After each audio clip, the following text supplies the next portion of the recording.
Hello అండి, అందరికీ నమస్కారం. ఈరోజు మనం డాక్టర్ ఎల్లంరాజు సరోజా నిర్మల గారు రచించిన రిటైర్మెంట్ అనే ఓ చక్కటి కథను విందాం.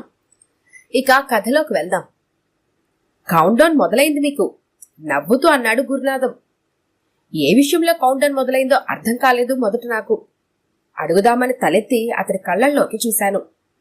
ఆ కళ్లల్లో స్నేహభావం లేదు, పలకరింపు అసలే లేదు.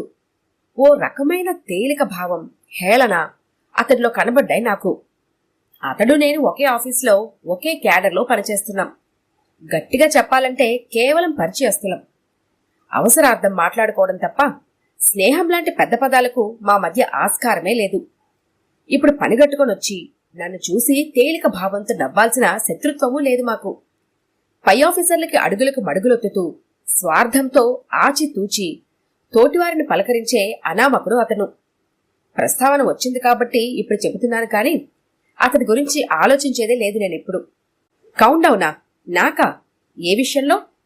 ఇవ్వని చనువు తీసుకుని మాట్లాడుతున్నతడిని చిరాకుగా చూస్తూ అడిగాను. అదేనండి, ఇంక 11 నెలలేగా ఉంది మీ సర్వీసు. మన క్యాడర్లో మొదటి రిటైర్ అవుతుంది మీరే అన్నాడు మళ్లీ నవ్వుతూ. చిర్రెత్తుకొచ్చింది నాకు. అయితే ఏమిటిటా? ఇదేమైనా అంతర్జాతీయ విషయమా? అంత గుర్తుకు పెట్టుకుని మరీ అడుగుతున్నారు. అంతర్జాతీయ విషయాలు ఎవరికి కావాలండి? గుర్తుపెట్టుకోవాల్సినవి ఇలాంటి విషయాలే. ఇంతకీ మీరు రిటైర్ అవుతుంది అక్టోబర్లోనే కదూ? కాదు. అదేమిటి? మన సీనియారిటీ లిస్ట్ వచ్చినప్పుడు మీరే కదా చూపించారు? చూపించాను కదా, అది మీకు గుర్తు కూడా ఉంది కదా. మళ్ళీ ఎందుకు ఇప్పుడు కొత్తగా అడగటం? తడబడ్డాడు గురునాథం. సర్దుకుంటూ ఏదో గొనుక్కుంటూ అక్కడి నుండి వెళ్ళిపోయాడు. పీడ వదిలింది అని నేను అనుకోలేదు. ఎందుకంటే ఇలాంటి పీడలు వదలవని నాకు బాగా తెలుసు. ఎదుటి మనిషిని సంతోషపెట్టడం కంటే చికాకు పెట్టి ఆనందించే రాక్షస స్వభావం పెరిగిపోతుంది మనుషుల్లో. ఆ రోజు ఏదో ఒక అర్జెంట్ ఫైల్ పట్టుకుని మా హెడ్ క్లర్క్ దగ్గరికి వెళ్లాను. నిజానికి ఉద్యోగంలో ఆవిడ కంటే నేను 2 క్యాడర్లు పైనే ఉన్నాను. ఆవిడనే నా దగ్గరకు పిలిపించుకోవచ్చు, కానీ ఆవిడ నడవలేదు. లావు పెరిగి పెరిగి నడవలేని స్థితిలో ఉంది. ఆటోలో ఆఫీస్కి అతి కష్టం మీద వస్తుంది. 2-3 ప్యూన్లు ఆవిడ్ని బలవంతంగా బయటకు లాగి చెరోవైపు పట్టుకుని తీసుకొచ్చి సీట్లో పడేస్తారు. దాదాపు 25 సర్వీసు దాటినా ఆవిడికి పని రాదు. నేర్చుకునే కుతూహలమూ లేదు. సంతకాలు పెట్టించుకునేందుకు వచ్చే గుమస్తాలను కూర్చోబెట్టి సోదివాగుడు మొదలు పెడుతుంది.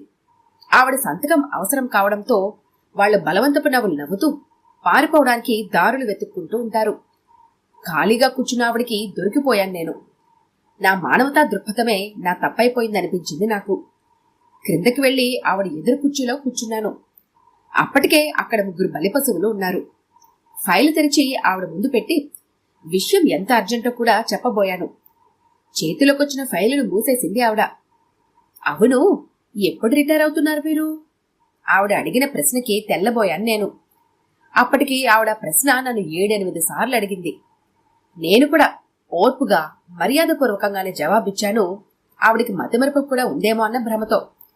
ఈసారి అసందర్భంగా అడిగిన ఆవిడ ప్రశ్నకి నేను సమాధానం చెప్పదలుచుకోలేదు. మేనేజర్ గారు పని మీద బయటకు వెళ్తున్నారట. మీరు తొందరగా సంతకం పెట్టేస్తే నేను వెళ్లి ఆయనతో విషయం చర్చించాలి అన్నాను అసహనంగా కదులుతూ. ఆవిడ మొహం నిండా నవ్వు. జింకమడి కొరికి ఆహారం సంపాదించాలనే పులి తృప్తి ఆవిడలో కనబడ్డాయి.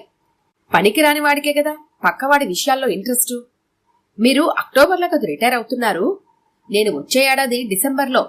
అంటే మీకంటే నేను ఏడాది మీద 2 నెలలు చిన్నదాన్నమాట అంది ప్రతి అక్షరం ఒత్తి పలుకుతూ.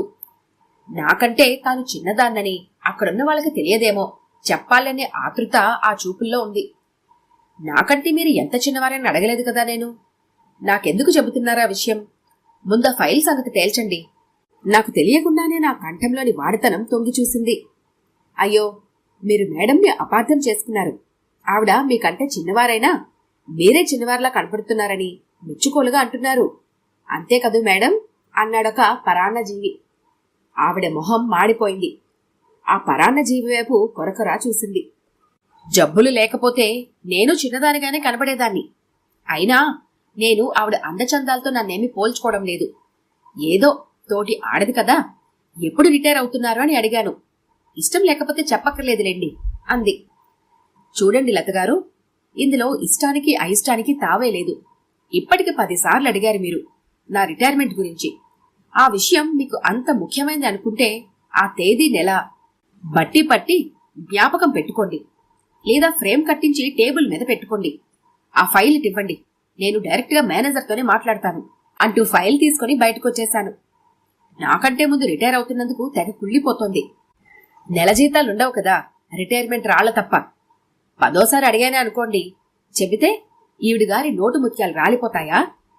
ఆవిడ ఎకసక్కంగా అంటున్న మాటలు, అక్కడున్నవారి మాటలు నా చెవిన పడ్డాయి. భగవంతుడు కూడా మార్చలేడు అటువంటి వాళ్ల బుద్ధులు. రిటైర్మెంట్ వల్ల నాకొచ్చే కష్ట నష్టాలేమీ లేవు. సాధారణంగా బ్రతకగలిగినంత సంపాదించుకున్నాం నేను, మా ఆయన. పిల్లలిద్దరూ జీవితంలో స్థిరపడ్డారనే చెప్పొచ్చు. అయితే రిటైర్ అవుతున్నందుకు నాకు బాధ లేదా? ఉంది. ఆత్మీయులెవరో నన్ను శాశ్వతంగా వదిలిపెట్టి వెళ్లిపోతున్నారన్న దిగులు. దాదాపు 25 ఏళ్లుగా ఉన్న రొటీన్ జీవితంలో కొత్త మార్పులు చోటు చేసుకుంటాయి. నేను చేస్తున్న పనిలో తృప్తి ఉంది నాకు. ప్రతి సంతోషాన్ని డబ్బుతో కలవకపోతే నేను బాధపడుతున్నాననే చెప్పాలి. అన్ని ఆఫీసులలాగే మా ఆఫీసులోనూ కొందరు శాడిస్టులున్నారు. వీళ్లు పని పాటలు చేయరు. వాళ్ల మీద వీళ్ల మీద చాడీలు చెబుతూ ఎవరినెలా మెత్తటి సూదులతో గుచ్చవచ్చో పథకాలు వేస్తుంటారు.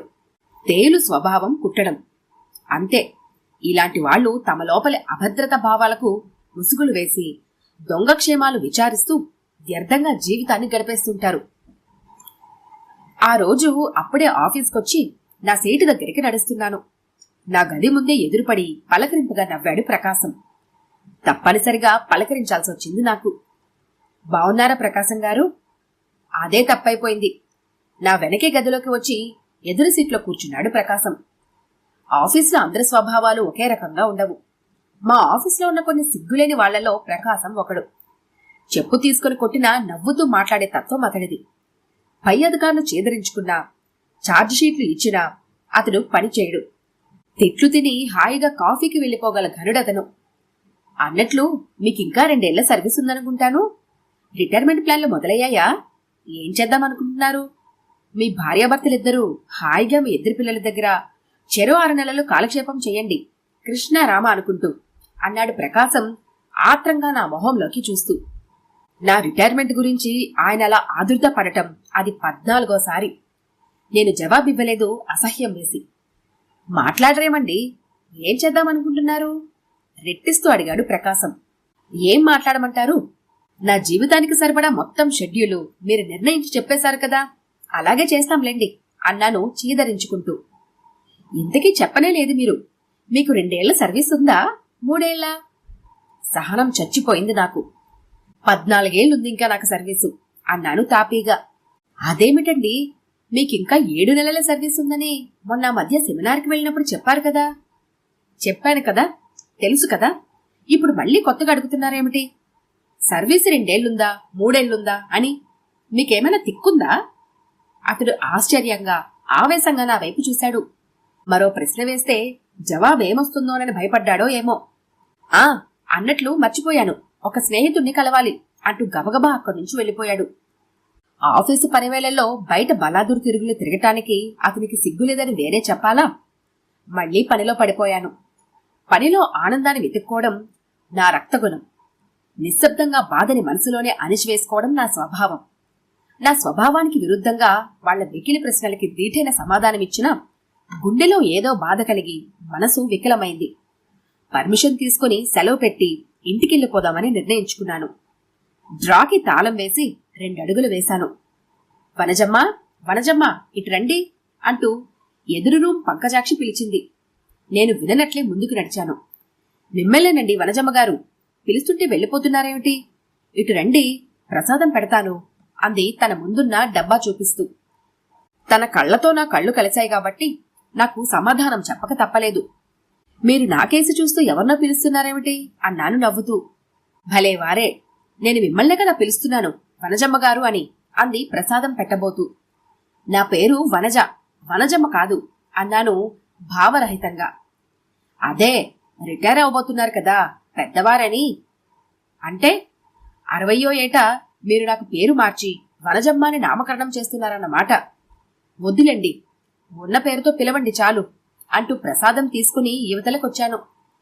మేనేజర్ గారి గదిలోకి వెళ్లాను సెలవు చీటి పట్టుకొని. ఆయన నలుగురేదుగురు మా కొలీగ్స్తో మాట్లాడుతున్నారు. ఎందుకు మేడం ఇంకా ఫైల్స్ పట్టుకొని పరిగెత్తుతున్నారు? మీకింకా 4-5 నెలలే కదా సర్వీస్ ఉంది. హాయిగా విశ్రాంతి తీసుకోకుండా నాకెలాగూ తప్పదు మరో 5 ఏళ్లు అన్నాడు రామచంద్రం నన్ను చూస్తూనే, విషయమేమిటో తెలుసుకోకుండానే. ఒళ్ళు మండింది నాకు. రిటైర్ అవుతోంది కదా అని గవర్నమెంట్ ఏం జీతం ఇవ్వక్కర్లేదంటోందా నాకు? ఎన్ని రకాలుగా డబ్బులొస్తాయో అన్ని లెక్కలు వేసుకొని మరీ తీసుకుంటున్నాం కదా మనం. చూడండి, జీతం తీసుకున్నంతకాలం చివరి రోజు వరకు పని చేయాల్సిందే. తేర తిండి నేను తినలేను అంటూ లీవ్ లెటర్ మేనేజర్ చేతిలో పెట్టాను. అవునవును, పుట్టడం ఎంత సహజమో చనిపోవడం అంతే సహజం. అలాగే ఉద్యోగంలో చేరేటప్పుడు మనకు తెలుసు ఒకరోజు మనం రిటైర్ అవ్వాలి అని. అందులో బాధపడేందుకేముంది అంటూ సానుభూతిగా నా వంక చూశారు మేనేజర్. యూట్యూబ్ బ్రూటస్ అని గొలుక్కుంటూ బయటకు నడిచాను, నాకంటే 6 నెలలే చిన్నవారైనా మా మేనేజర్ని చూస్తూ. ఏంటో ఈ రిటైర్మెంట్ తిప్పలు అనుకుంటూ ఇంటి దారి పట్టాను. ఈ కథ కనుక మీకు నచ్చినట్లయితే లైక్ చేయండి, షేర్ చేయండి. మరిన్ని ఇంట్రెస్టింగ్ కథల కోసం మా ఛానల్ని తప్పకుండా సబ్స్క్రైబ్ చేసుకోండి.